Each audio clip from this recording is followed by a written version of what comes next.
Next one will be Marcus from MENTAFY. Marcus, the floor is yours. Thank you very much. Let me just share my screen and see if that worked. Yes.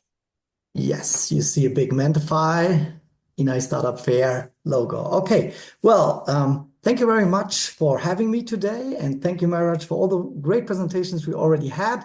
Our approach is a little bit different, so I hope it'll be interesting for you guys. So this is what I want to talk about in the next 20 minutes. I want to briefly introduce MENTAFY to you, talk about the problem and the solution we have in place, and then in particular, what this means for students and educators. So MENTAFY was founded by Johannes Knabe and myself a year and a half ago. We had previously founded a plagiarism checker company called PlagScan and have not been working on that for the last couple of years. But then when generative AI came around, similar to what Roger just explained, it seems like it's an old problem coming back in a different shape. So yes, generative AI is a great tool, it brings a lot of opportunities to educations, but also some risks. So here we are. So we gathered a team of 7, and we like to be a big part in becoming the tool that enables people to use generative AI transparently and in a way that they still meet their learning goals. So one of the first steps we took after developing our MVP, we completed a test with 22 schools this year with 400 students and certified documents. For now, we have, by the end of the year, roughly 10,000 papers on our system that we are looking forward to analyze. So further. And so we are not live at a university yet as in a paid service, but our technical solution is available for testing and pilots. So MENTAFY is a browser-based application with a responsive design, meaning you can basically use it on any device, be it your cell phone, tablet, desktop computer, whatsoever, and also on every operating system. Data privacy has, in the plagiarism checker world, as well as today, always been and remains to be a very important topic. So when you look at a solution, you want to make sure that you don't gather more information than you need for your service. And I'll get back to that, what that means in our case. And third-party software requirements. Kane said it so nicely before. Viru gets around this particularly pitfall and says, oh, so standalone solutions just works. You need to import something. For what we have in mind, that's not quite the case, but we think it's workable. So first of all, let me say, students can still write in their preferred text processors, be it Word, LibreOffice, Pages, or something like that. But the files should be stored on a cloud space like OneDrive, Google Drive, Nextcloud, whatsoever. So that's where we get our data from. And if you want MENTAFY to work at full capacity, you should start using it at day 1. Before you wrote your first line of text, before you even did some research about your topic, you should ideally use MENTAFY. If you have not done that and you have a document that's already created, we can still help you. So if your document was written on, say, Google Drive or on Word autosave or on OneDrive, then we can use the version history or the docx metadata to do our magic. And our magic means we do a writing pattern analysis. We look through this version history, look at the differences of one version to the next version to the next version, and thereby we can replicate how the document evolved. And then see, did it evolve in a way that suggests a human wrote this, or does it evolve in a way that suggests a human has copy and pasted this? If you use MENTAFY from day 1, well, that's an even better story because we can actually not only check whether the student worked transparently, but we also help them actively to do so. So that was one of the justified criticism about plagiarism detection. Well, you just look at the end at the result and then you condemn the students and the witch hunt begins. Well, ideally, you don't want students to cheat at all. So in the process of making sure of that, we also think we can help to decrease at least unintentional misconduct, if not even help some students to show them, well, if you want to cheat, it's a lot of work. Two, if you want to do it properly and don't want to be caught, you might as well just work correctly in the first place. So what does this mean in detail? Before I get to the solution, I want to share this little slide with the problems, which Roger already explained even in more detail and better, and I couldn't agree more to everything you said there. So close supervision is a thing you can do, but it takes a lot of work. And if you're in the higher education environment, this thing often doesn't exist that way, or it's not part of the process today.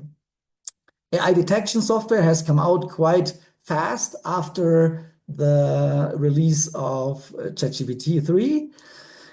And it's been a nice ride, I guess. But then if you look at the studies that investigate this, they say that AI detection doesn't quite do the trick yet, question mark. In my humble opinion, it's going to be harder for AI detection to prove its value because the LLMs of the world, sorry, they are getting better and better and writing more human-like as we speak. So it's probably even going to get harder. And let's say it all works out and it's just a battle that just one improves after the other improved. Well, what AI detection does not give you is real evidence. You just get in the end a result that says X% are probably from AI.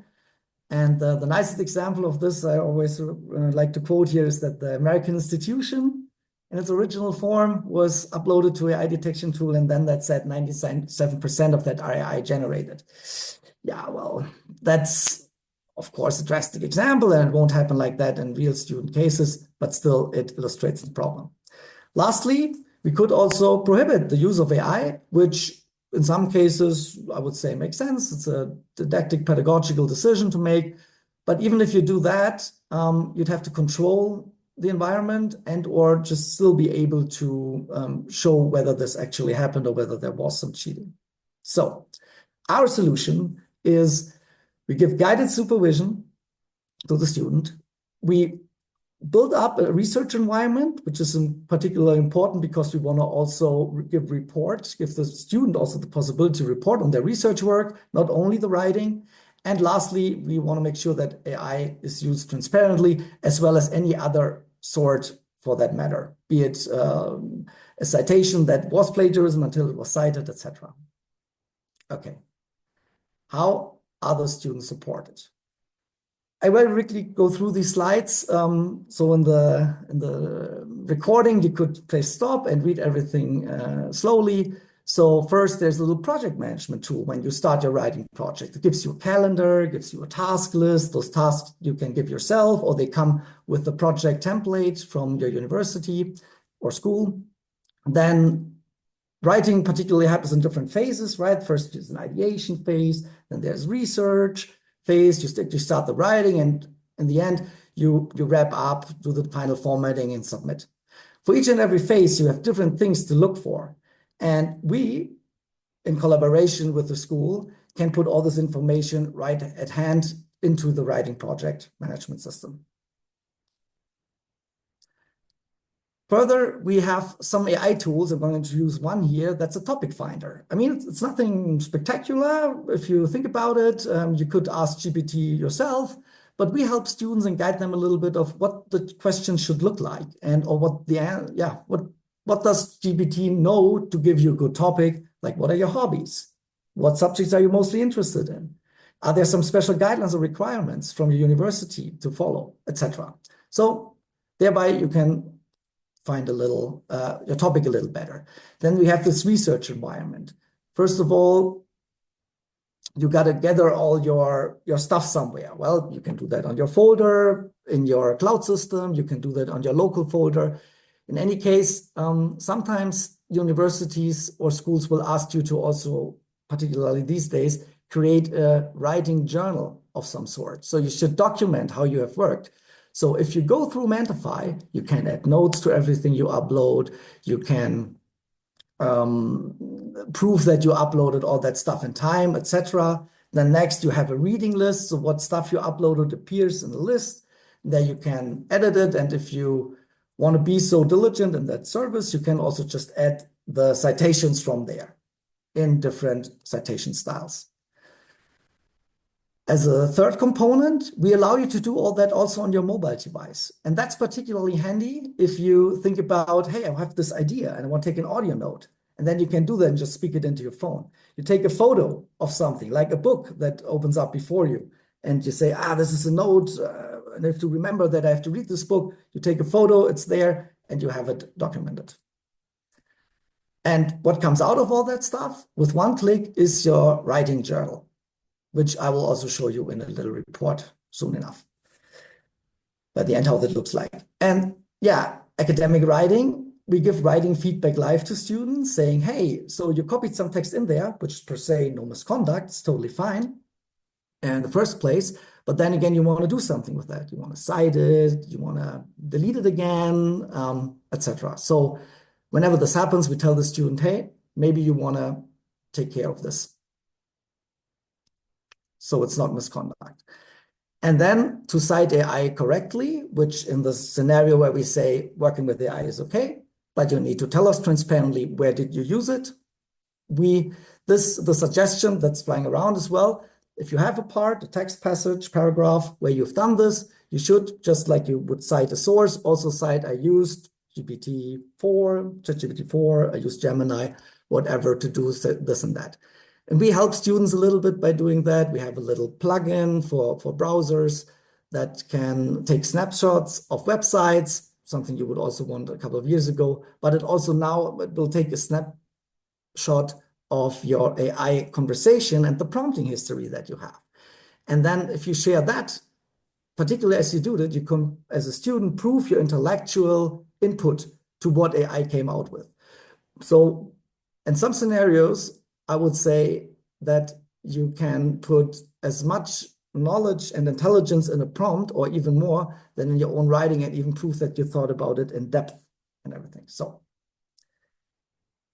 having shown you this, well, how do we give students feedback about what they wrote in a document? What's your analysis? What's the technical under the hub technical solution?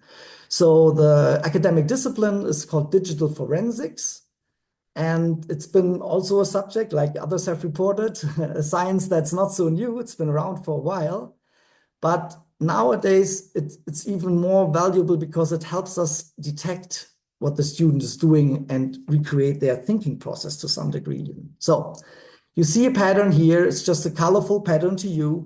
And actually, this is a good pattern in the sense that this is how humans write after we have analyzed their writing. So you see a couple of colors. You see single words.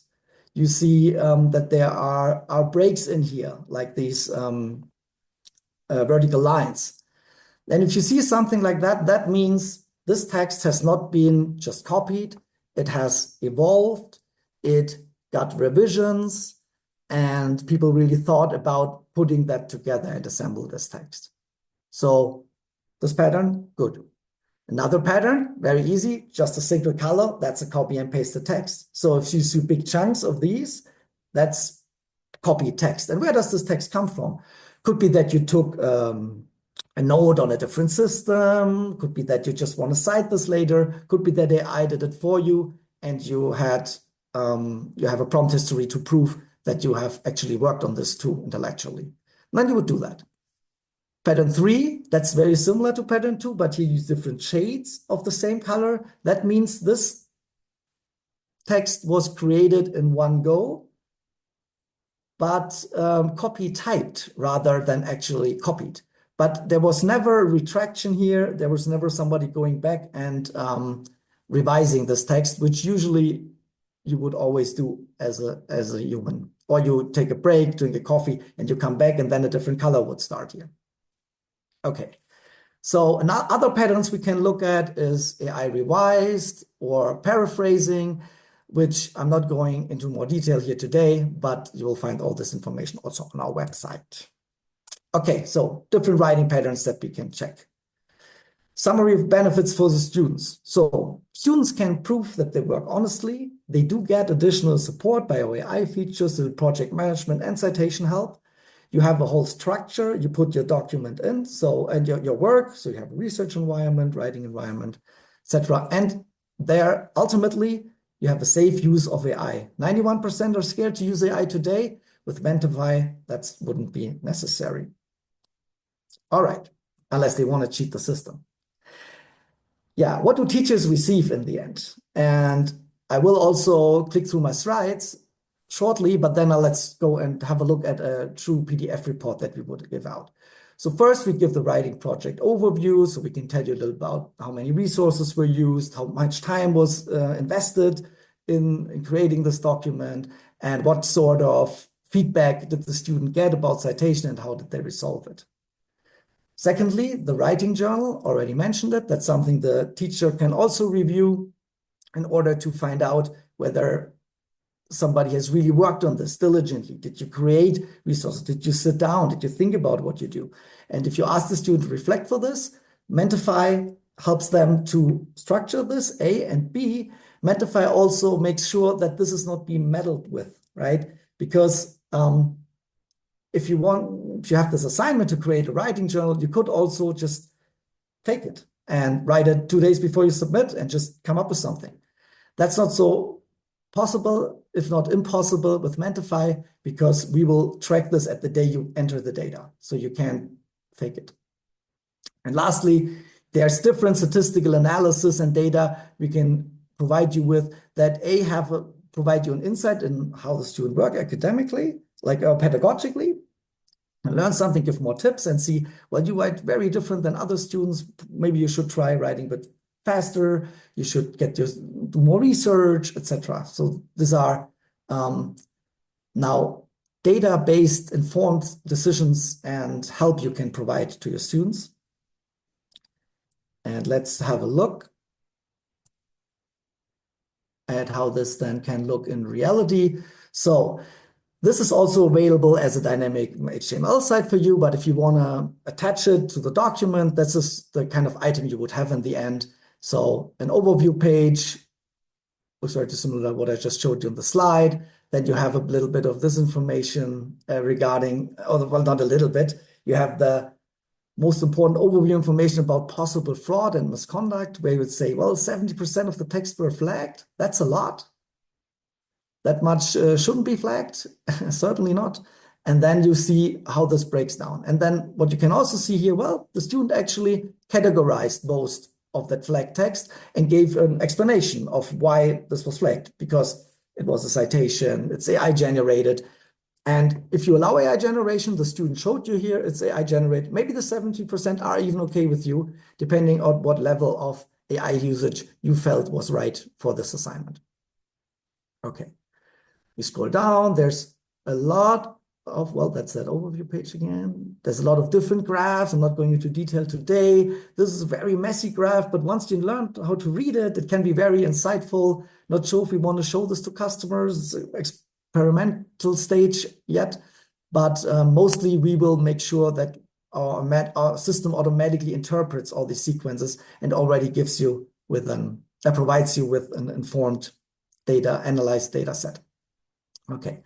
And lastly, when we checked out all this data, something we can also see goes a little bit in the direction of Virudas, not to the level of depth, and it's an additional tool, but we already give you also the information. Several people have worked on this document, meaning several accounts have logged in to work on this document, right? So that also, if there's a list of 4, and this was not a group work, but was work from a single student, you already wonder, why did you work on this document with 4 accounts? That also can raise some eyebrows. Okay. And then some more details about the source alerts we gave, and the writing journal I wanted to show in its length. So for every day, students can take a note. It'll also tells you what happened at the system level on that day. Some more notes, documents were added, images were taken, etc., etc. So, excuse me. There it is. Okay, so to summarize, the benefits for teachers is that they get support for their supervision and they can maintain academic integrity without a very significant amount of proctoring, without dictating to the students, you have to write in this tool because only in this tool we can detect your AI usage properly. In an ideal world, key logging slash having students writing in your own environment is, of course, a way you can check for academic integrity quite easily. I mean, it's not super trivial, but that way you have the ideal data, of course. We believe that this is hard to achieve on an organizational level. Also, on an ethical level, it may be questionable, and ideally, you have open technology. So our approach assumes that students will still want to write in Word or OneDrive or LibreOffice or something like that, or create their BibTeX files with some text editor, and B, that it is okay, and that the future will tell that many academic institutions already provide a system at the start of the writing project. That's the big change in our challenge we are focusing. So a lot of teachers approach us and say, yeah, great, we want to use MENTAFY. Yeah, we want to test it. And basically, they want to test it in 10 minutes or so. So they can do that with a version history now, if they have a proper one. But the ideal testing scenario always, student sits down, writes for a couple of hours at least, if not days or weeks. So you can also make profit from the research analysis and the writing journal, and then the full power of MENTAFY unfolds. All right, so thank you very much for your interest. We have some videos very freshly created, so I want to point you to that. If you want to learn about MENTAFY and how it's used, just go to YouTube, MENTAFY videos, you'll find it. Otherwise, I'm happy if you reach out. These are my contact details. Thanks. Thank you, Marcus. Thank you very much. Wow, that was extensive report. I saw a lot of information put in there. I'm really happy that we can see different approaches to working with NI. Some of them, some companies are like detecting. Some of them are using this learning view. So thank you very much for presenting your work. It's really amazing, and I'm really happy that you were here and we've learned more about you. Thank you so much. Thank you very much. Looking forward to hear more today.